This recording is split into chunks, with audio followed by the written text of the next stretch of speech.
नमस्कार दोस्तों, आप सभी का स्वागत है हमारे इस नए यूट्यूब चैनल के ऊपर।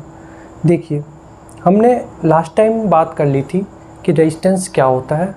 ठीक है, किसी भी वायर का हमने रेजिस्टेंस निकाला था, उसकी प्रॉपर्टीज़ देखी थी कि रेजिस्टेंस किन किन बातों पे डिपेंड करता है। ठीक है, और हमने ओम्स लॉ भी पढ़ा था। तो इस तरीके से हमने ओम्स लॉ, उसके साथ में उसकी रेजिस्टेंस और रेजिस्टिविटी का एक फॉर्मूला R बराबर रो एल अपॉन ए निकाल लिया था। तो हमने ये देखा था कि R जो है आपका, जो रो है वो आपका L और A पे ही डिपेंड करता है। ठीक है, तो वहाँ पर R बराबर रो एल अपॉन ए हमने एक फॉर्मूला निकाल लिया था।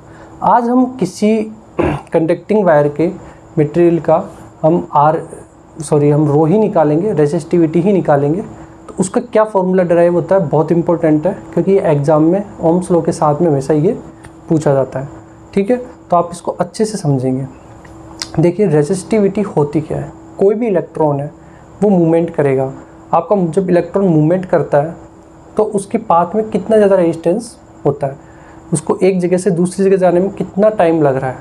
ठीक है, वही उसका रेजिस्टेंस होता है कि अगर ज़्यादा उसको कम इलेक्ट्रॉन्स मिलेंगे वो आराम से पास हो जाएगा। ठीक है, आराम से वो मूवमेंट कर लेगा।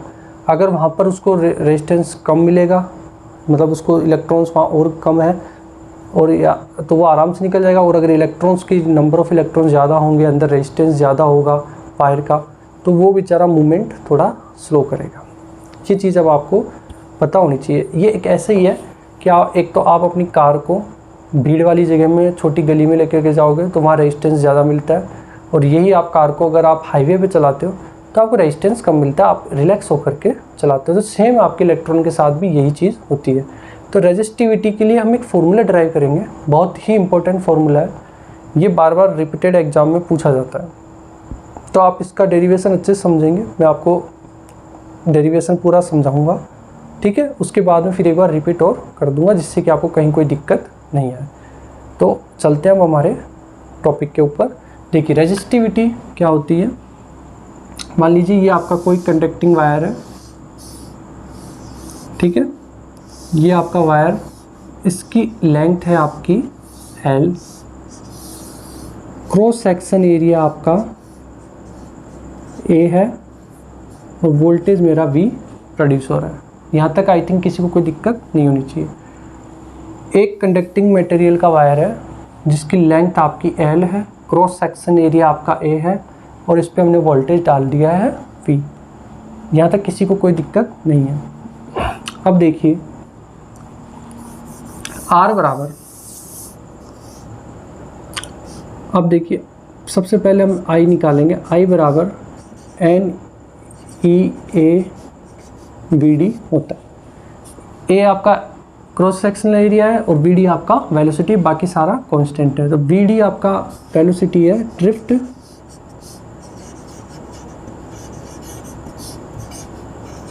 वेलोसिटी। तो आपका I बराबर NEAVD होता है।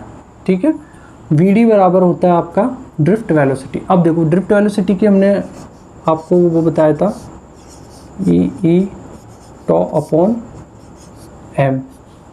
EE टॉ अपॉन M फॉर्मूला होता है, ये मैंने आपको पहले बताया था, क्योंकि ये फॉर्मूला बहुत इंपॉर्टेंट होता है ड्रिफ्ट वेलोसिटी का। लास्ट टाइम मैंने ड्राइव किया था, वही ड्रिफ्ट वेलोसिटी का मैंने ये फॉर्मूला यहाँ पर लिख दिया, E टॉ अपॉन M। VD मतलब होता है ड्रिफ्ट वेलोसिटी, और E आपका यहाँ पर होता है इलेक्ट्रिकल फील्ड, टो होता है आपका रिलैक्सेशन टाइम। ये आपको मैंने पहले ही बता रखा है। M होता है मास ऑफ इलेक्ट्रॉन। ठीक है, मैं इस वैल्यू को वहाँ पुट करूँगा। I बराबर NEA, VD की वैल्यू जब पुट करूँगा तो EE टॉ अपॉन M हो जाएगा। यहाँ तक आई थिंक किसी को कोई दिक्कत नहीं होनी चाहिए। ठीक है, I बराबर NEA टॉ अपॉन M होता है। अब देखिए, ये E जो है इलेक्ट्रिकल फील्ड है, E बराबर V अपॉन D होता है। ये मैंने आपको बता दिया था, चैप्टर नंबर 2 में हमने इसको डिस्कस किया था। E बराबर V/D से हमने फॉर्मूला भी जनरेट किया था। अगर आपको नहीं पता हो तो आप पीछे के वीडियोस जा करके चेक कर लेना। तो E बराबर V/D होता है। तो अब देखो, V आपका वोल्टेज है और L भाई डी की जगह मैं क्या लूँगा, डिस्टेंस की जगह मैं यहाँ एल लूँगा क्योंकि मेरी एल डिस्टेंस है। तो E बराबर V/L में कर देता हूँ। यहाँ तक किसी को कोई दिक्कत नहीं है। E बराबर V/L मेरा आ गया, ठीक है। I बराबर NEA E/m और E बराबर V/D और D बराबर होता है मेरा V/L, ठीक है। अब देखिए इस E की वैल्यू मैं यहाँ पुट कर सकता हूँ, तो मेरा I बराबर देखो NE² हो जाएगा A, E की वैल्यू मैं पुट करूँगा V इंटू टॉ अपॉन L इंटू M। यहाँ तक किसी को कोई दिक्कत नहीं है, ठीक है। अब देखो V और I मेरा दिया हुआ है, तो मैं V अपॉन I करता हूँ, तो ये मेरा L into M upon NE² A into tau, ये आ जाएगा। अब देखो इसमें दो चीज़ होंगी, V अपॉन I तो आपका हो जाएगा R और L अपॉन A इसको मैं अलग कर लेता हूँ। तो देखो V अपॉन I हो गया मेरा R बराबर L अपॉन A को मैं अलग लिख लेता हूँ इंटू L अपॉन A। अब जो बचा बाकी का M अपॉन NE² टॉ, ये मेरा बचा इसके अंदर से। L अपॉन A को मैंने अलग लिख लिया। अब मैं इसको कंपेयर कराऊंगा मेरे R बराबर रो L अपॉन A से। देखो R की जगह तो R आ गया, तो रो की वैल्यू क्या आ जाएगी मेरी M अपॉन NE² टॉ। तो देखो मेरी रेजिस्टिविटी ये सब एक्चुअली में ये जो सारी चीज़ें ये सब कांस्टेंट ही हैं, क्योंकि मेन है आपका वेरी क्या करेगा V और I वेरी। भाई मास आपका वेरी नहीं कर सकता, इलेक्ट्रॉन्स वेरी नहीं करेंगे, तो रिलैक्सेशन टाइम होता है जो वैसे खुद ही अपने आप में बहुत छोटा होता है, n आपका एक नंबर होता है, ठीक है।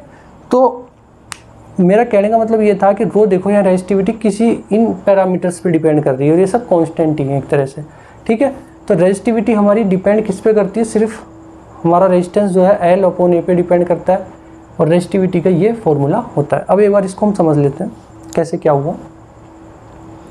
सपोज हमने क्या माना कि एक हमारे पास में एक कंडक्टिंग वायर है, ठीक है, जिसकी लेंथ हमारे पास L है, क्रॉस सेक्शन एरिया उसका A है, और हमने उस पर वोल्टेज भी ड्रॉप करवाया, ठीक है। तो I बराबर होता है मेरा NEA/VD, ये एक फॉर्मूला होता है। VD मेरा ड्रिफ्ट वेलोसिटी होता है, तो देखो ड्रिफ्ट वेलोसिटी VD बराबर E/τ अपॉन M होता है। ये मुझे पता है, ये मैंने लास्ट टाइम ये फॉर्मूला ड्राइव कर लिया था, ठीक है। यहाँ पर मैंने ये वैल्यू VD की पुट करी, तो I बराबर NE² A into E/τ upon M, और E की वैल्यू देखो क्या होती है, E की वैल्यू होती है आपकी V/D। ये मैंने सेकंड चैप्टर में आपको बता दिया था कि हम इसको यूज़ करेंगे। तो E बराबर V वोल्टेज है और D आपका डिस्टेंस, तो डिस्टेंस आप उसको L ले सकते हैं। तो आपने E बराबर V/L ले लिया, यहाँ तक किसी को कोई दिक्कत नहीं है।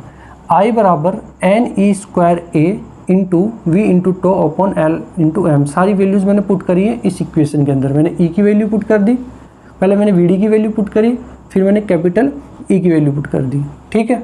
यहाँ तक समझ में आ गया। अब मैंने क्या किया, ये V अपॉन I कर दिया, V अपॉन I। तो जब ये करा तो ये इधर चला जाएगा, L इंटू M ऊपर आ जाएगा, और NE² A इंटू टो नीचे आ जाएगा। अब देखिए मैंने क्या किया, इसमें से L इंटू A अलग कर लिया, और बाकी के जो टर्म्स बच गई उनको यहाँ लिख दिया, ठीक है। अब मैंने R बराबर रो L अपॉन A से इसको कंपेयर कराया, तो L अपॉन A तो आपका होता ही है, तो ये फॉर्मूले से कंपेयर किया तो रो की वैल्यू क्या आ गई, M अपॉन NE² टो। तो इस तरीके से हमने रेजिस्टिविटी का ये फॉर्मूला डेराइव कर लिया, ठीक है। ये बहुत इंपॉर्टेंट है, ये जो आपका डेरिवेशन है ये आ जाता है आपका ओम्स लॉ के साथ में रेजिस्टिविटी के बारे में। तो ओम्स लॉ और रेजिस्टिविटी ये दोनों का कंबाइंड एक क्वेश्चन बनता है और रिपीटेड क्वेश्चन बनता है, ये बहुत इंपॉर्टेंट है, ये बार बार रिपीट होकर के आता है, ठीक है। आई होप कि आपको ये वीडियो पसंद आया होगा, है ना, और आपको इसी तरीके से ये रो का फॉर्मूला ड्राइव करना इम्पोर्टेंट है, वो ध्यान से इसको समझना है। Thank you so much.